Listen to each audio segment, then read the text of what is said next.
बात बिहार के सियासी हलचल की करते हैं, जिसको लेकर राष्ट्रीय राजधानी में एक महत्वपूर्ण मुलाकात हुई है। जी हां, बिहार में एनडीए खेमे का क्या स्वरूप होगा, ये तय करने की उत्सुकता सब में है। और जीतन राम मांझी इसी कवायद के साथ हिंदुस्तानी आवाम मोर्चा सुप्रीमो ने अमित शाह से मुलाकात की है। अमित शाह से मुलाकात के बाद जब जीतन राम मांझी बाहर आए तो उन्होंने ये जरूर कहा कि सीट शेयरिंग पर कुछ बात नहीं हुई है, इसे औपचारिक भेंट मुलाकात बताया और कहा कि केंद्रीय कैबिनेट में उन्हें शामिल करने को लेकर उन्होंने अमित शाह को धन्यवाद दिया है, आभार व्यक्त किया है। और जब बिहार के बारे में अमित शाह ने पूछा तो उन्होंने स्पष्ट तौर पर एनडीए की सरकार बनने की संभावना उन्हें व्यक्त की है और साथ ही कहा है कि जून के अंत में सीट बंटवारे को लेकर बात की संभावना बनती दिख रही है।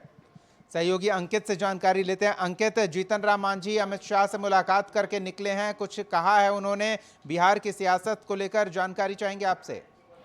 बिल्कुल निश्चित। देखिए कि आगामी समय में जिस तरीके से विधानसभा में चुनाव है, ऐसे में जब भारतीय जनता पार्टी के तमाम सहयोगी दल हैं, भारतीय जनता पार्टी के तमाम केंद्रीय नेतृत्व दिल्ली में मुलाकात कर रहे हैं, ऐसे में ये मुलाकात काफी अहम मानी जा रही है। जीतन राम मांझी हम पार्टी के मुखिया, और वो तकरीबन 5 से 6 दिन पहले अमित शाह गृह मंत्री से समय मांगा था, लेकिन जिस तरीके से जम्मू कश्मीर में टेररिस्ट अटैक हुआ, उसके बाद से अमित शाह को वहां के दौरे पर जाना था और जो मुलाकात उस समय होनी थी 5 से 6 दिन पहले, उस मुलाकात को स्थगित कर दिया गया था।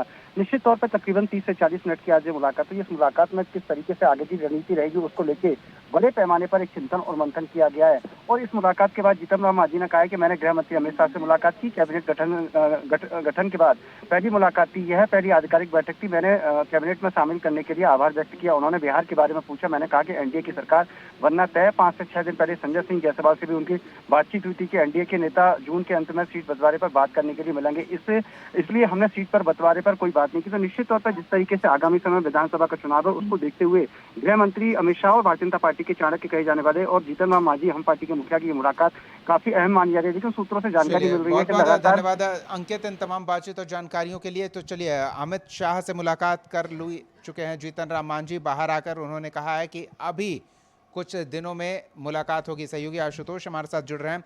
आशुतोष, जीतन राम मांझी मिल आए हैं, सीटों की दावेदारी थी, लेकिन लगता है कि उन्हें स्पष्ट संकेत दे दिया गया है कि सीटों की बैठक अलग से होगी और उस बैठक में सबकी सुनी जाएगी। क्या ऐसा वाकई लगता है? मुलाकात हुई होगी और कोई बात नहीं हुई होगी? नहीं, ऐसा संभव बिल्कुल नहीं लगता है। और चूंकि जीतन राम मांझी की बात करें तो वो बार्गेन करने में पूरा विश्वास रखते हैं और कहीं भी जाएंगे तो वो अपने मकसद से जाएंगे। और अमित शाह से उनकी मुलाकात यूं ही नहीं थी, वो अपनी भावना से अवगत कराने गए थे। पहले मीडिया के ज़रिए भावनाओं से अवगत कराया गया। 40 सीटें हर जगह जीतन राम मांझी बोल रहे थे।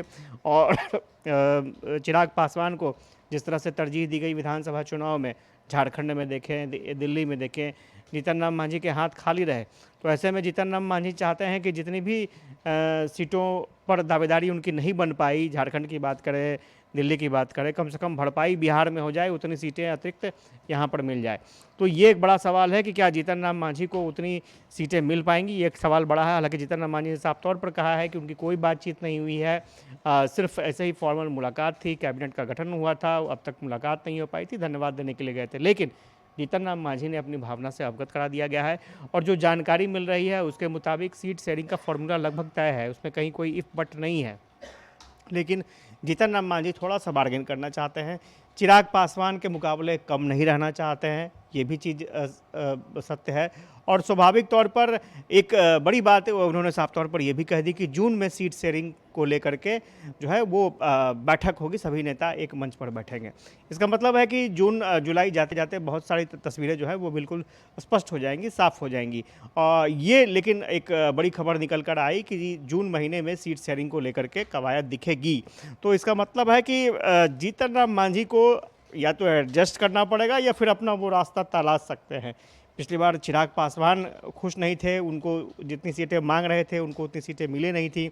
अब देखना होगा कि जीतन राम मांझी इस बार क्या करते हैं। हालांकि चिराग पासवान ने सीटों को लेकर के अब तक कुछ नहीं कहा, हाँ इतना ज़रूर कहा है कि बिहार में वो अपनी सक्रियता बढ़ाना चाहते हैं। अब किस तरह से सक्रिय होना चाहते हैं, चुनाव लड़ना चाहते हैं या फिर आगे क्या उनकी रणनीति होगी, बहुत सारी बातें हैं।